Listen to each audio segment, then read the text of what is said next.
Pinagdiriwang po ngayong araw ang ika-70 anibersaryo ng Philippine Charity Sweepstakes Office. Dahil dito, hinikayat ni Pangulong Ferdinand R. Marcos Jr. ang PCSO na ipagpatuloy ang kanilang serbisyo at dedikasyon sa mga Pilipino.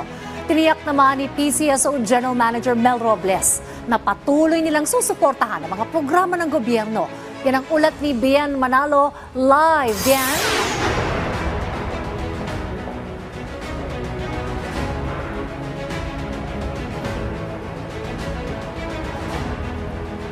Dayan, hinikayat ni Pangulong Ferdinand R. Marcos Jr. ang Philippine Charity Sweepstakes Office o PCSO na ipagpatuloy ang kanilang hindi matatawarang serbisyo at dedikasyon sa pagtulong sa ating mga kababayan.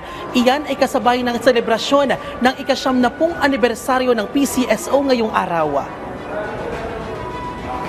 Pinangunahan ni Pangulong Ferdinand R. Marcos Jr. ang pagpapasinayan ng collective stamps ng PCSO na sumisimbolo sa hindi matatawarang malasakit at dedikasyon ng PCSO sa pagtulong sa ating mga kababayan. Binigyang parangal din ng ilang natatanging partners at stakeholders, kabilang na si Pangulong Marcos Jr. na katuwang ng ahensya sa pagtupad ng mga advokasya at misyon nito. Ayon sa Pangulo, mananatili ang suporta ng kanyang administrasyon sa mga advokasya at programa ng PCSO. Inatasan din ng Pangulo ang PCSO na dagdagan pa ang mga ginagawang charity works para mas marami pang mahihirap na Pilipino ang matulungan. Samantala, target naman ng Administrasyong Marcos na magkaroon ng patient transport vehicle ang bawat bayan at lungsod sa ating bansa. Pinangunahan ng Presidente ang pamamahagi ng patients transport vehicle sa Quirino Grandstand. 70 patients transport vehicle ang ipinagkaloob ng PCSO sa mga lokal na pamahalaan ng Cebu, Samar, Bohol, Pangasinan at Negros Occidental. Kumpleto sa gamit ang ambulansya na naglalaman ng oxygen tank, blood pressure apparatus, wheelchair, stretcher at iba pang medical equipment.